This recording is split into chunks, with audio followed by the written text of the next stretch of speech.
देश में ओमिक्रॉन के बढ़ते मामलों पर कानपुर IIT के सीनियर प्रोफेसर मणिंद्र अग्रवाल ने राहत वाली बात कही है।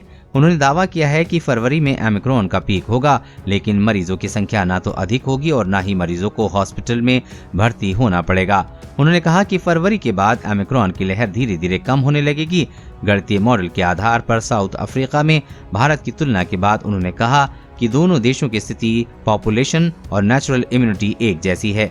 वहां 17 दिसंबर को ओमिक्रॉन पीक पर था, अब वहां ओमिक्रॉन के केस तेजी से कम हो रहे हैं। साउथ अफ्रीका में नेचुरल इम्यूनिटी लगभग 80% तक है।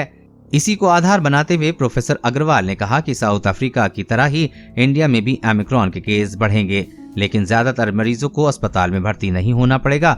यूरोप में नेचुरल इम्यूनिटी कम है, इसलिए वहां केस बढ़ रहे हैं। प्रोफेसर अग्रवाल ने 5 राज्यों के होने जा रहे चुनावों से ओमिक्रॉन को केसें की बढ़ने की आशंका पर कहा कि चुनावों को लेकर मुझे ज्यादा जानकारी नहीं है, लेकिन इतना कह सकता हूं कि दूसरी लहर में डेल्टा के समय 5 राज्यों में भी चुनाव हुए थे, लेकिन डेल्टा का कोई भी बहुत ज्यादा असर उन राज्यों में नहीं पाया गया। अब चुनाव टालने या न टालने का निर्णय चुनाव आयोग को ये देख कर लेना चाहिए कि तीसरी लहर का पीक फरवरी में होगा।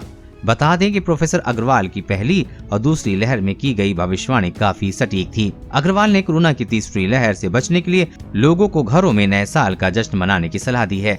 उन्होंने कहा कि भीड़ वाले इलाकों से जितना हो सके बचे रहें, मास्क लगाएं और सुरक्षित रहें। देश और दुनिया की हर अपडेट पाने के लिए चैनल को सब्सक्राइब करें।